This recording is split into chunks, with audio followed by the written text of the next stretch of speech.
دنیا میں سب نے تسلیم کیا ہے کہ قرآن واحد کتاب ہے، یعنی وہ یہ نہ مانے کہ یہ اللہ کا کلام ہے، لیکن یہ تسلیم کرتے ہیں یہ وہی کتاب ہے جو محمد نے صلی اللہ علیہ وسلم اپنی امت کو عطا کی۔ یعنی اصل میں تو یہ حضور کو ملی اللہ سے، اللہ نے دی امت کو، لیکن یہ کہ وہ پہلی بات کو مان لے تب تو وہ مومن ہو جائیں گے۔ میں نے اسی لیے کہا تھا کہ غیر مسلموں کی گواہی میں پیش کروں گا سب سے پہلے،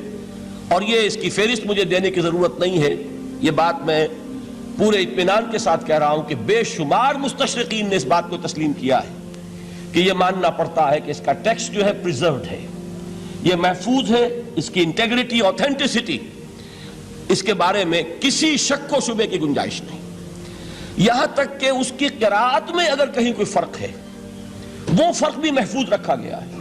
یہ 7 قراءت اور 10 قراءت کے جو قاری جو آپ کو ملتے ہیں، یہ ایک فن ہے اپنی جگہ پر کہ ذرا سا اس کی موڈ آف ریسیٹیشن کے اندر بھی اگر کوئی فرق ہے تو وہ فرق بھی محفوظ ہے۔ یہ نہیں ہے کہ جو شخص جس طرح چاہے پڑھ لے، بلکہ یہ کہ اس کا ایک ایک شوشہ محفوظ، اس کو پھر یہ کہ سب سے بڑی بات یہ کہ اس کی حفاظت کا ذریعہ لوگوں کا حفظ، ان کے سینوں میں اس کا جمع ہو جانا۔ خود نبی اکرم صلی اللہ علیہ وسلم سے اللہ تعالیٰ نے فرمایا تھا کہ لا تحرک بہ لسانک لتعجل بہ ان علینا جمعہ وقرآنہ فاذا قرأناہ فاتبع قرآنہ ثم ان علینا بیانہ۔ اے نبی، آپ اپنے اوپر مشقت نہ لیجئے، اس کتاب کو یاد کرنے کے لیے اپنی زبان کو تیزی سے حرکت مت دیجئے، ہمارے ذمے ہے اسے آپ کے سینے میں محفوظ کر دینا، پھر جب ہم تمہیں پڑھوائیں تو اسی ترتیب سے پڑھنا۔ تو یہ قرآن مجید کا جمع کیا جانا، یہ ہمیں معلوم ہے کہ یہ 22 برس کے عرصے میں نازل ہوا، نجمن نجمن، تھوڑا تھوڑا کر کے، لیکن اس کو جمع کرنے کا کام بھی خود اللہ نے اپنے ذمہ لیا تھا۔ ان علینا جمعہ وقرآنہ، یہ بات آ گئی ہے تو میں عرض کر دوں، ہمارے ذہنوں میں ایک مغالطہ ہے، اور اس مغالطے کی وجہ سے دشمنوں کو فائدہ پہنچتا ہے۔ ہمارے ہاں عام طور پر چونکہ قافیہ ملانے کی کوشش ہوتی ہے تو جمعہ کے خطبات میں حضرت عثمان رضی اللہ تعالیٰ عنہ کے نام کے ساتھ کہہ دیا جاتا ہے جامع آیات القرآن۔ اب اس سے کہنے کا موقع ملے گا کسی کو کہ حضرت عثمان نے آیات قرآنی کو جمع کیا، یہ بہت بڑا مغالطہ ہے۔ اصل میں حضرت عثمان رضی اللہ تعالیٰ عنہ نے ایک نسخے پر جمع کیا ہے، کتابت شدہ، کتاب کی شکل میں نسخہ جو ہے اس کو فراہم کرنے والے حضرت عثمان ہیں، ورنہ جمع تو اللہ نے کیا محمد کے سینے میں صلی اللہ علیہ وسلم۔ جمع قرآن کا معاملہ اللہ نے اپنے ذمہ لیا، یہ خود حضور کے ذمہ نہیں چھوڑا، نہ صحابہ کے ذمہ چھوڑا، بلکہ یہ کہ ان علینا جمعہ وقرآنہ، ہمارے ذمہ ہے اس کو جمع کرنا اور پڑھوا دینا۔ پڑھوانا ظاہر بات ہے بغیر ترتیب کے ممکن نہیں، اور احادیث میں آپ نے سنا ہوگا کہ بارہا یہ بات آپ کے سامنے آئی ہوگی کہ حضور ہر رمضان مبارک میں قرآن مجید کا دور فرماتے تھے حضرت جبرائیل کے ساتھ، اور آخری رمضان مبارک جو تھا آپ کی حیات دنیاوی کا، اس میں 2 مرتبہ پورے قرآن کا دور کیا ہے آپ نے حضرت جبرائیل کے ساتھ۔ اب ظاہر بات ہے جب قرآن کا دور ہوا ہے تو کیا وہ غیر مرتب تھا؟ وہ جمع ہو چکا تھا، مرتب ہو چکا تھا۔ البتہ حضور کے سینے میں سب سے پہلے جمع کیا گیا، اور قرآن اولاً جو جمع ہوا ہے وہ صحابہ کے بھی سینوں میں جمع ہوا ہے۔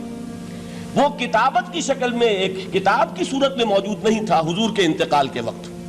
بلکہ جمع تھا صحابہ کے سینوں میں، اور صحابہ کے پاس کتابت شدہ کچھ اوراق تھے، کسی کے پاس اونٹ کی یہ شانے کی ہڈی جو ہوتی ہے بہت بڑی اور چوڑی ہوتی ہے چپٹی، اس پر لکھی ہوئی صورتیں ہیں، کسی کے پاس جھلیوں پر لکھی ہوئی، کاغذ بہت نایاب تھا، لیکن یہ کہ کتابت کی شکل میں پھر اس کو جمع کروایا حضرت ابوبکر صدیق نے رضی اللہ تعالی عنہ، اس لیے کہ جنگ یمامہ میں بہت سے حفاظ شہید ہو گئے، تو تشویش پیدا ہوئی کہ اگر حفاظ شہید ہو گئے تو قرآن مجید کی حفاظت کیسے ہوگی؟ تب حضرت ابوبکر نے صحابہ کے مشورے سے وہ بورڈ مقرر کیا، اور ان میں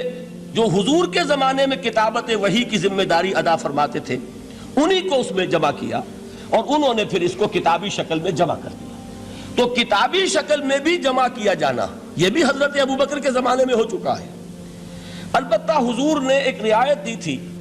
چونکہ آپ کو معلوم ہے، آپ اس علاقے میں رہتے ہیں، کہ عربی زبان جیسے کہ ہر زبان کا معاملہ ہے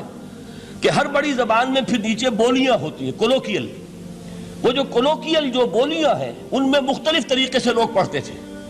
اس سے پھر یہ اندیشہ ہوا کہ یہ مختلف لہجے اگر رہے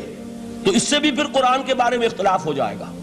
تو حضرت عثمان رضی اللہ تعالیٰ عنہ نے پھر قرآن مجید کا ایک اوتھینٹک نسخہ تیار کیا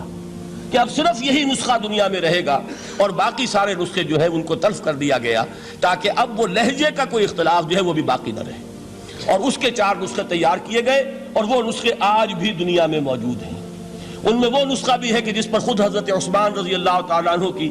خون کے دھبے موجود ہیں، کیونکہ وہ شہید کیے گئے ہیں۔ تو وہ ایک نسخہ جو انہوں نے اپنے پاس رکھا ہوا تھا وہ اس کی تلاوت فرما رہے تھے۔ بہرحال پہلی بات یہ ہے جو بالکل تاریخی حقیقت ہے کہ جن کتابوں کو بھی آسمانی ہونے کا دعویٰ ہے ان میں واحد کتاب ہے قرآن مجید، جس کا متن محفوظ ہے۔ دنیا میں کوئی اور کتاب ایسی نہیں ہے جو یہ دعویٰ کر کے قرآن کے مقابلے میں آ سکے۔ اور پھر آپ کو معلوم ہے کہ کتنے بڑے پیمانے پر پوری امت میں اس حفاظت قرآن کے عمل میں حفاظ حصہ لے رہے ہیں۔ لکھوکھا حفاظ موجود ہیں۔ بعض ممالک میں آپ کو 8-8 10-10 برس کے بچے جو ہیں وہ حافظ مل جائیں گے۔ کوئی دنیا میں اور کتاب نہیں ہے کہ جس کے حافظ موجود ہیں۔ بڑے بڑے علماء کی تصحیح کر دیتے ہیں 8-8 سال کے بچے کہ یہ آپ غلط پڑھ رہے ہیں۔ اس طریقے سے ایک ایک شوشہ جو ہے وہ محفوظ کر لیا گیا ہے۔ تو یہ بات جو ہے یہ قرآن مجید کی عظمت اور فضیلت کے ضمن میں پہلی حقیقت ہے کہ جسے ہمیں سامنے رکھنا چاہیے۔ اور اس حقیقت کے ادراک و شعور کے لیے قرآن پر ایمان لازم نہیں ہے، بلکہ یہ وہ بات ہے کہ جس کا اعتراف ہر شخص کرے گا، خواہ وہ قرآن کو اللہ کا کلام مانتا ہو یا نہ مانتا ہو۔